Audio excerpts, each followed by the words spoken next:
नमस्कार, मारो राजस्थान देख रहे हैं आप। आपके साथ मैं हूं प्रियंका राय।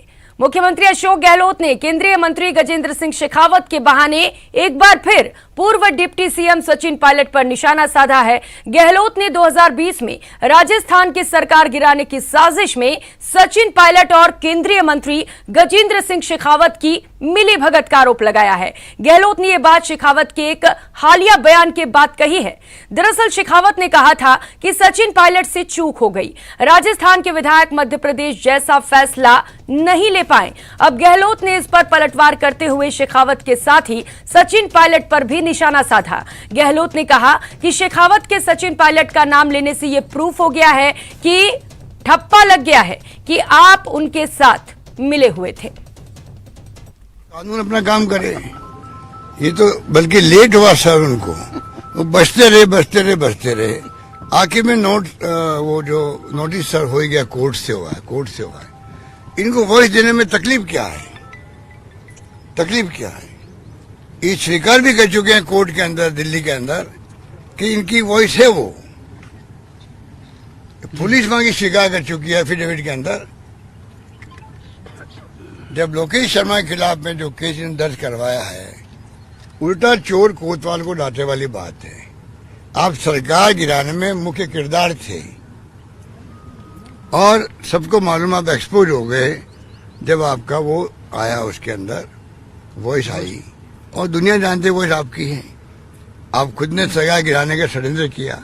अब आप जो सचिन पायलट के नाम ले रहे हो कि वो उन्होंने चूक कर दी, तो और प्रूफ हो गया, ठप्पा लगा दिया आपने खुद ने, आप उनके साथ मिले हुए थे। इसके साथ ही मुख्यमंत्री अशोक गहलोत ने गजेंद्र सिंह शेखावत पर हॉर्स ट्रेडिंग की लिप्तता के आरोप लगाए। गहलोत ने कहा कि वो बचते रहे और आखिर कोर्ट से नोटिस सर्व हो गया है।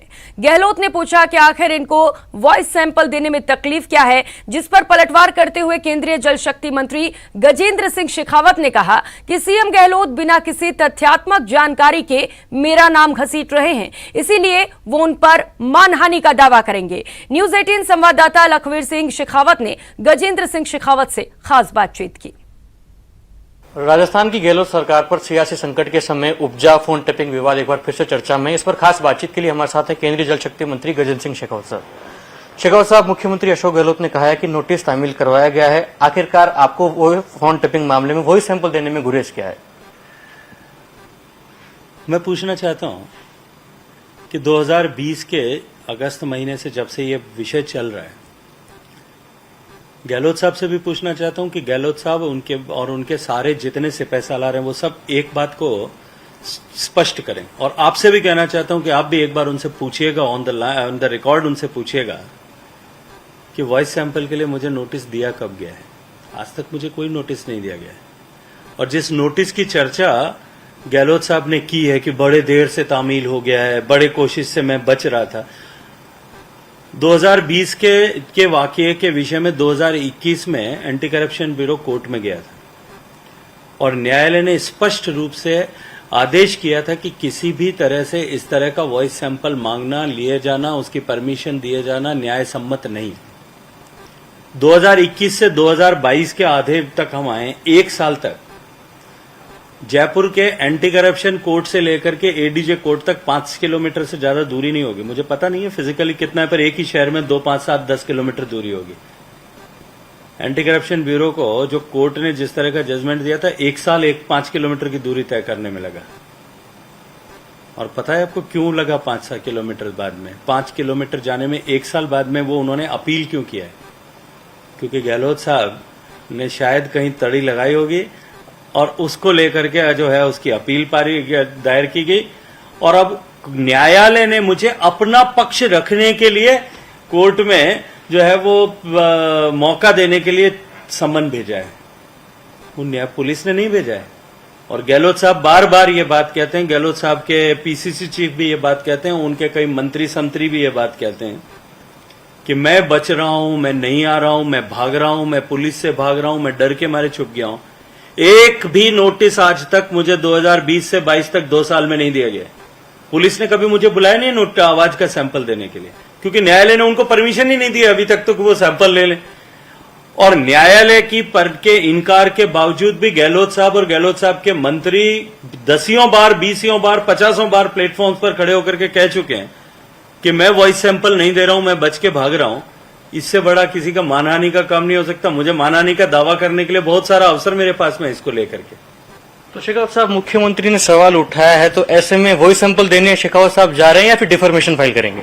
नहीं, मैं तो नहीं तो डिफेमेशन फाइल करना entirely all together different subject है। जिस तरह से वो मेरी मानहानि का प्रयास कर रहे हैं, मेरा राइट है, अधिकार है, संवैधानिक अधिकार है, मैं करूंगा।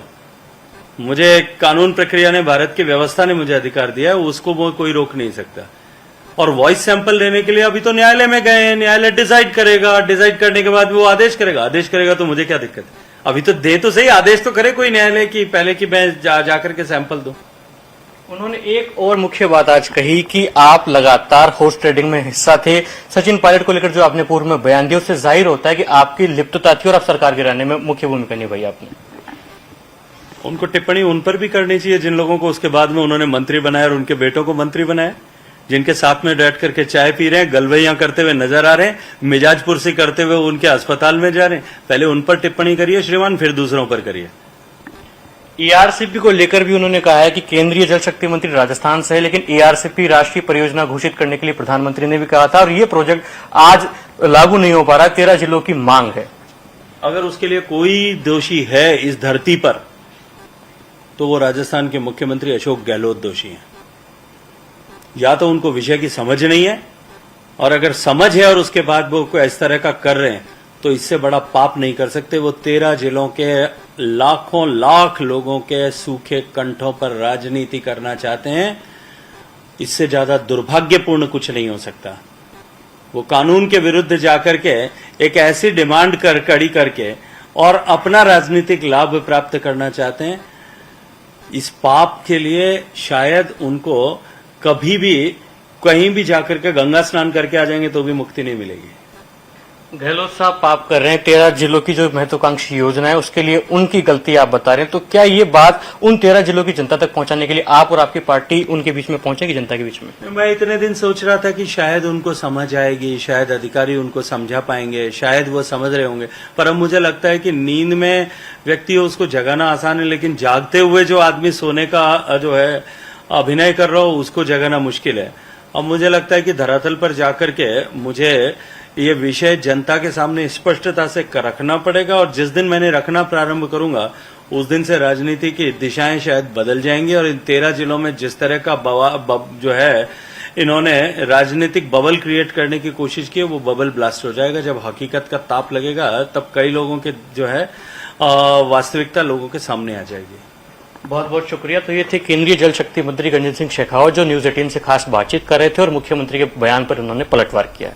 कैमरा पर्सन योगेंद्र के साथ लखवीर सिंह शेखावत, न्यूज 18 दिल्ली। और रुक लेते हैं अगली खबर का। प्रधानमंत्री नरेंद्र मोदी जर्मनी दौरे पर हैं। प्रधानमंत्री इस वक्त जर्मनी पहुंच चुके हैं। मिशन G7 पर जर्मनी पहुंचे हुए हैं और G7 शिखर सम्मेलन में हिस्सा लेंगे। भारतीय समुदाय के लोगों से वहां पर उन्होंने मुलाकात भी की है। ये तस्वीरें भी आपको दिखा रहे हैं। जब जर्मनी पहुंचने के बाद प्रधानमंत्री नरेंद्र मोदी ने भारतीय समुदाय के लोगों से वहां पर मुलाकात की और पीएम मोदी ने आम लोगों से बातचीत भी की है और इसके साथ ही नवविवाहित जोड़े ने प्रधानमंत्री से इस दौरान आशीर्वाद भी लिया। तो ये तस्वीरें आपको दिखा रहे हैं जर्मनी दौरे की, जहां पर प्रधानमंत्री नरेंद्र मोदी ने भारतीय समुदाय के लोगों से मुलाकात की। आप दोनों आपके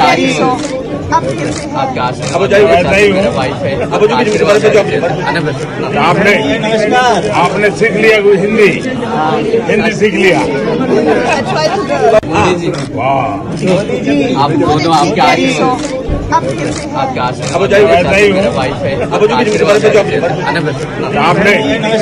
आपने सीख लिया कोई हिंदी।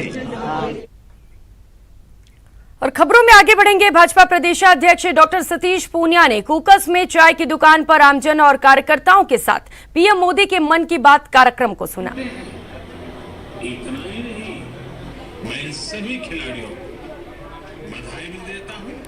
तो ये तस्वीरें आपको दिखा रहे हैं। आज संडे का दिन है और आज प्रधानमंत्री नरेंद्र मोदी ने अपने मन की बात कार्यक्रम के जरिए पूरे देश को संबोधित किया। इस दौरान भाजपा प्रदेशाध्यक्ष डॉक्टर सतीश पूनिया ने भी कूकस में चाय की दुकान पर सभी लोगों के साथ बैठकर इस कार्यक्रम को सुना। और ये तस्वीरें आपको दिखा रहे हैं, बड़ी संख्या में चाय की दुकान पर लोग मौजूद रहे और प्रधानमंत्री नरेंद्र मोदी की मन की बात के कार्यक्रम को सुनते हुए नजर आए। इतना ही नहीं, मैं इन सभी खिलाड़ियों को बधाई भी देता हूं और भविष्य की। और अब बात झुंझुनू की, जहां बीजेपी सांसद नरेंद्र कुमार एक बार फिर सुर्खियों में हैं अपने एक और विवादास्पद बयान को लेकर। इस बार तो सांसद जी ने हद ही कर दी, महात्मा गांधी को सुभाष चंद्र बोस का हत्यारा बता दिया। दरअसल झुंझुनू के बाकरा गांव में स्वतंत्रता सेनानी शिवलाल की मूर्ति अनावरण कार्यक्रम में सांसद नरेंद्र कुमार पहुंचे थे। आजादी की चर्चा करते हुए कहा कि आप सभी को पता है कि आजादी के बाद प्रधानमंत्री कौन बनना था, लेकिन गांधी जी ने पहले तो सुभाष चंद्र बोस को मनाया, फिर मरवा भी दिया। सारे काम गांधी जी ने किए।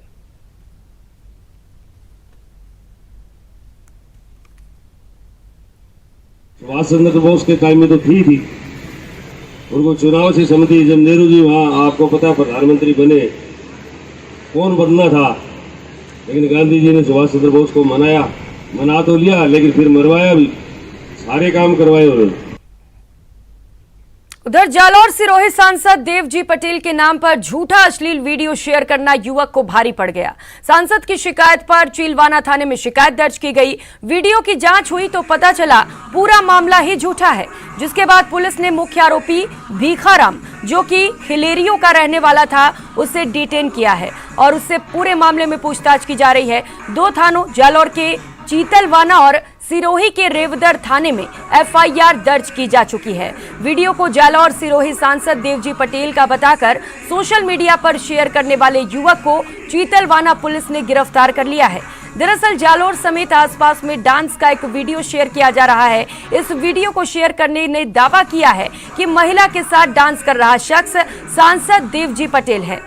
आरोपी ने किसी दूसरी जगह की वीडियो क्लिप को सांसद का बताकर शेयर किया है। इसके साथ ही एक वॉइस रिकॉर्डिंग भी शेयर की है और सांसद की छवि बिगाड़ने की कोशिश की है। सांसद ने कहा कि मेरे हमशक्ल किसी शख्स के वीडियो से मेरा नाम जोड़कर बदनाम करने की साजिश है। उन्होंने इस बारे में एसपी को भी पत्र लिखा है।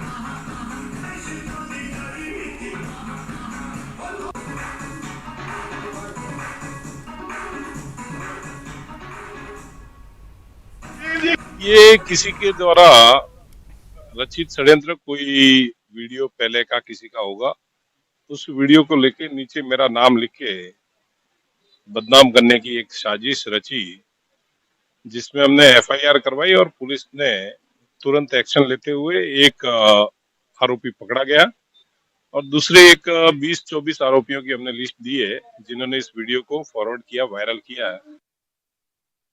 इन दिनों सोशल मीडिया पर वायरल 2 वीडियो ने जालौर व सिरोही की राजनीतिक में बड़ा भूचाल ला करके खड़ा कर दिया है।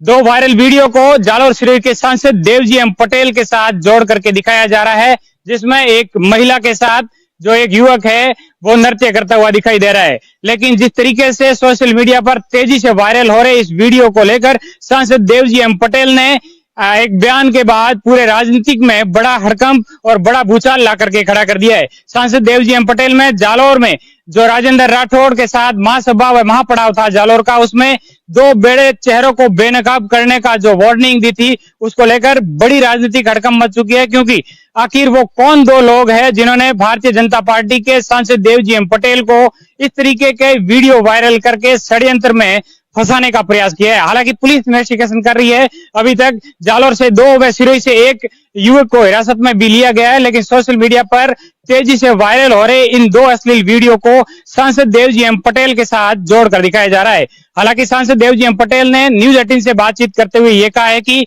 इन वीडियो से उनका कोई ताल्लुक नहीं है और पुलिस पूरे घटनाक्रम की इन्वेस्टिगेशन कर रही है कि आखिर इन 2 वीडियो को लेकर किस तरीके की गतिविधियां हैं और इन वीडियो वायरल करने में किन लोगों की भूमिका है, ये अब जांच का विषय बन चुका है।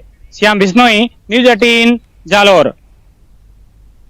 और रुक लेते हैं बड़ी खबर का जैसलमेर से। ये बड़ी खबर हैवानियत मामले में बड़ी अपडेट आपको बता दें, हिस्ट्री शीटर समेत 2 अन्य आरोपी को गिरफ्तार किया गया है। अब तक 3 आरोपियों की गिरफ्तारी हो चुकी है, वहीं अभी 5 आरोपी फरार चल रहे हैं। टीचर का अपहरण कर निर्वस्त्र कर मारपीट की गई थी। इसी मामले में ये बड़ी अपडेट आपको बता रहे हैं, 2 अन्य आरोपी को गिरफ्तार कर लिया गया है। तो अभी 5 आरोपी फिलहाल फरार चल रहे हैं, जिनकी लगातार तलाश जारी है। तस्वीरें आपको दिखा रहे हैं, टीचर का अपहरण किया गया था, निर्वस्त्र कर टीचर के साथ मारपीट भी की गई थी और इस मामले में 2 अन्य लोगों को गिरफ्तार किया गया है। और बात करौली के बाल संप्रेक्षण गृह से एक बार फिर 2 लड़के फरार हो गए। आधी रात को संप्रेक्षण गृह के चैनल गेट के दरवाजे का ताला खोलकर विधि दोनों लड़के फरार हो गए। 6 माह में दूसरी बार है जबकि संप्रेक्षण गृह से लड़के फरार हुए हैं। इस मामले में पुलिस जांच में जुटी है। बड़ी बात यह है कि दोनों लड़के के भागने की एक घटना सीसीटीवी कैमरे में भी रिकॉर्ड हो गई है।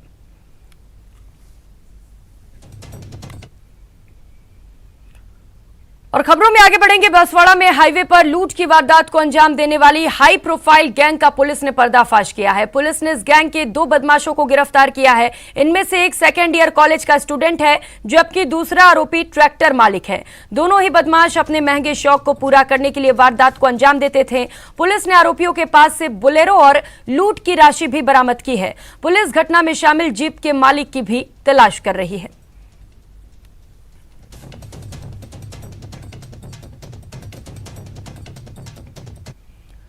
खबर 12 से है। 12 में 4 दिन पहले एक युवक की पीट कर हत्या कर दी गई। इस मामले में पुलिस ने 5 आरोपियों को गिरफ्तार किया है। घटना का एक वीडियो सामने आया जिसमें तकरीबन 7 लोग मृतक रविंद्र को लाठियों से पीट रहे हैं।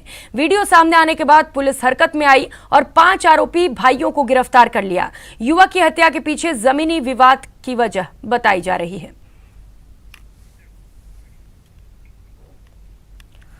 वहीं भरतपुर रेलवे स्टेशन पर ट्रेन से उतरते समय एक महिला यात्री के साथ बड़ा हादसा हो गया। 2 मिनट स्टेशन पर ट्रेन रुकने के बाद ट्रेन रवाना हो गई। इस दौरान एक बुजुर्ग महिला ट्रेन से उतरते समय प्लेटफॉर्म पर गिर गई। महिला ट्रेन और प्लेटफॉर्म के बीच आने वाली थी, तभी ड्यूटी पर तैनात आरपीएफ कांस्टेबल सुमेर सिंह मीणा और आरक्षक सुरेश चंद मीणा ने महिला को बचा लिया। इस घटना का सीसीटीवी फुटेज भी सामने आया है जिसमें देखा जा रहा है कि किस तरह से आरपीएफ के जवानों ने तत्परता दिखाते हुए महिला की जान बचाई। आरपीएफ के जवानों द्वारा किए गए इस कार्य की हर जगह पर सराहना की जा रही है।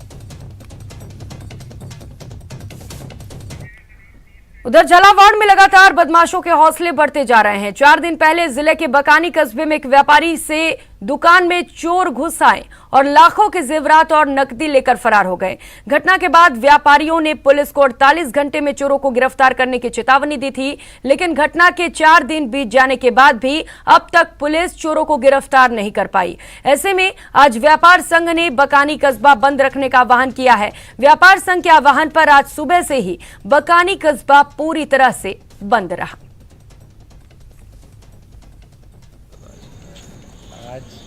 बकानी में जो 22 तारीख को चोरी हुई थी, इसका विरोध में पूरा कस्बा बंद का आह्वान किया गया है और जब तक आगे भी इसके मामले में हम कार्रवाई जारी रखेंगे। प्रशासन से यही उम्मीद करते हैं कि जल्दी से जल्दी चोरी को बरामद की जाए। वहीं महाराष्ट्र में सियासी संकट को लेकर बीजेपी सांसद जसकौर मीणा ने कहा है कि हिंदुत्व की भावना कभी परास्त नहीं होती। उन्होंने कहा शिवसेना ने हिंदुत्व की विचारधारा को त्याग कर एक अलग विचारधारा के साथ गठबंधन किया तो वो गठबंधन ज्यादा चलने वाला नहीं है, इसीलिए ही ये हालात महाराष्ट्र में बने हैं। उन्होंने कहा कि समय आने पर हिंदुत्व की भावना की विचारधारा ही सफल होगी और जिस तरह बीजेपी सबका साथ सबका विकास सबका विश्वास का स्लोगन लेकर आगे बढ़ रही है तो निश्चित रूप से महाराष्ट्र में अच्छा होगा।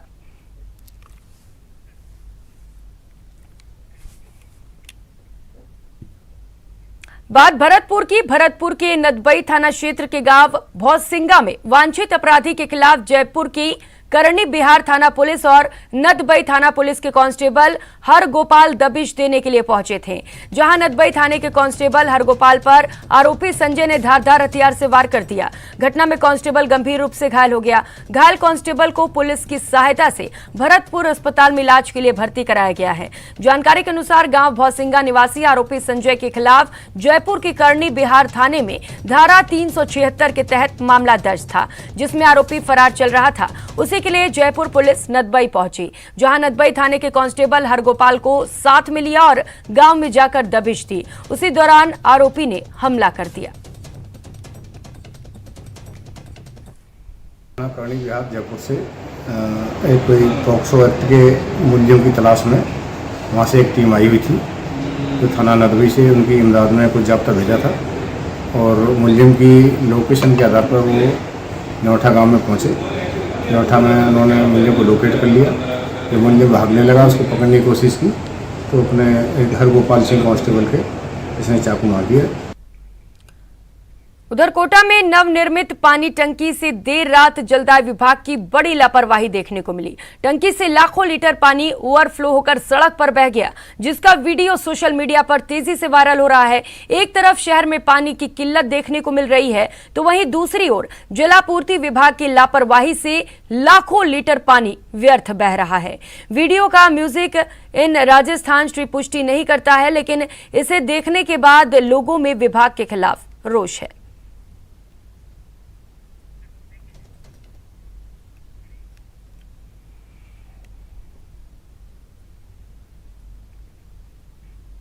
और अब बात जैसलमेर में आपदा के लिए आधी अधूरी तैयारी की। ना तो यहां आपदा विभाग किसी इमरजेंसी के लिए तैयार है और ना ही यहां किसी मॉक ड्रिल में स्वयं सेवक पूरी संख्या में पहुंच रहे हैं।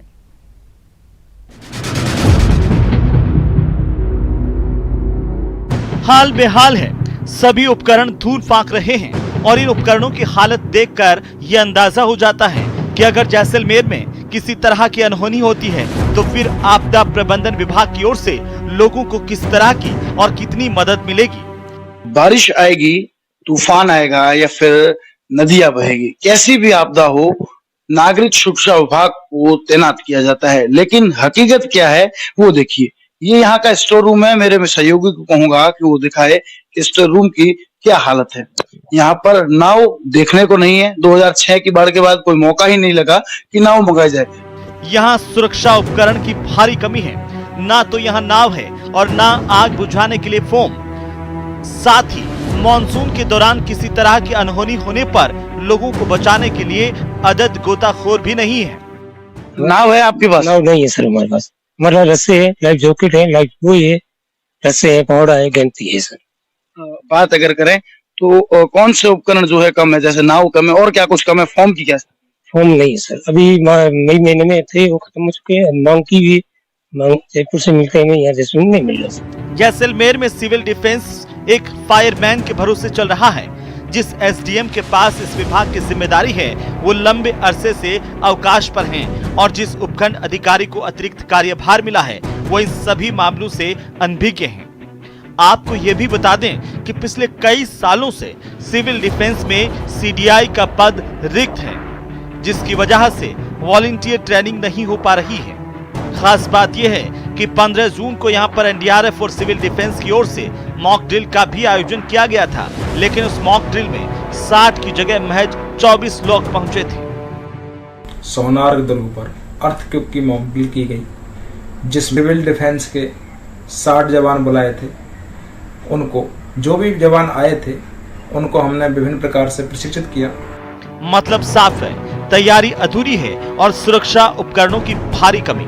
ऐसे में यहाँ के लोगों को बस ऊपर वाले से ही प्रार्थना करनी चाहिए कि उनका किसी आपदा से सामना ना हो। कहीं ना कहीं ये बहुत बड़ी विडंबना है कि आने वाले दिनों में मानसून है, जिसको लेकर बिल्कुल भी तैयारियां नहीं देखने को मिली है और यहाँ के जो थोड़े बहुत उपकरण चलते भी है वो भी धूल के आगोश में है। कहीं ना कहीं लगातार ये लापरवाही यहाँ किसी की जान पर बना सकती है। नागरिक सुरक्षा के नाम पर ये खुद भी किस तरह सुरक्षा करते हैं ये तस्वीरें साफ बयां करती है। श्रीकांत व्यास, न्यूज़ 18, जैसलमेर। वहीं दौसा जिले में स्थित प्रसिद्ध धार्मिक स्थल मेहंदीपुर बालाजी को अब पर्यटन स्थल के रूप में विकसित किया जाएगा। इसके लिए सरकार द्वारा लव कुश वाटिका बनाई जा रही है। इस लव कुश वाटिका को बनाने में 2 करोड़ रुपए खर्च होंगे। पपलाज माता मंदिर के पीछे की पहाड़ियों के 25 हेक्टेयर क्षेत्र में लव कुश वाटिका विकसित की जाएगी। इसके लिए दौसा के वन विभाग ने पूरी कार्य योजना तैयार कर ली है। इस लव कुश वाटिका के जरिए बच्चों को वन्य जीवों और पर्यावरण की शिक्षा मिल सकेगी, साथ ही पर्यावरण का संरक्षण भी हो सकेगा। श्रीमान मुख्यमंत्री महोदय द्वारा बजट घोषणा के तहत प्रत्येक जिले में लव कुश वाटिका स्थापित करने का घोषणा की गई थी।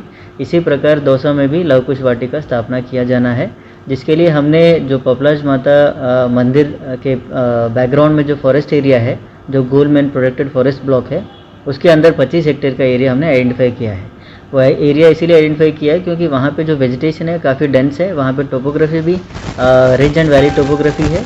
एंड ये पर्पस मेनली इसका है कि बच्चों के लिए एक एजुकेशन और फिर एक रिक्रिएशन पर्पस और फिर एनवायरनमेंट कंजर्वेशन, तो ये 3 मैसेजेस को बच्चों तक पहुंचाने के पर्पस से हम दौसा के पपलाज माता की पहाड़ियों में खड़ी हुए हैं और ये पहाड़ियों को अब पर्यटक स्थल का रूप दिया जाएगा। इसके लिए राज्य सरकार ने एक प्लान तैयार कर लिया है और उस प्लान का पर अब वन विभाग इम्प्लीमेंट भी कर रहा है। ऐसे में आगामी दिनों में पपलाज माता की जो पहाड़ियां हैं ये पूरी तरह विकसित होंगी और यहाँ पर पर्यटक स्थल के रूप में यह स्थल विकसित होगा, तो निश्चित रूप से धार्मिक स्थल के साथ साथ यहाँ पर पर्यटकों की आवाजाही बढ़ेगी और यह जो स्थल है तो एक अच्छा पर्यटक स्थल बन सकेगा।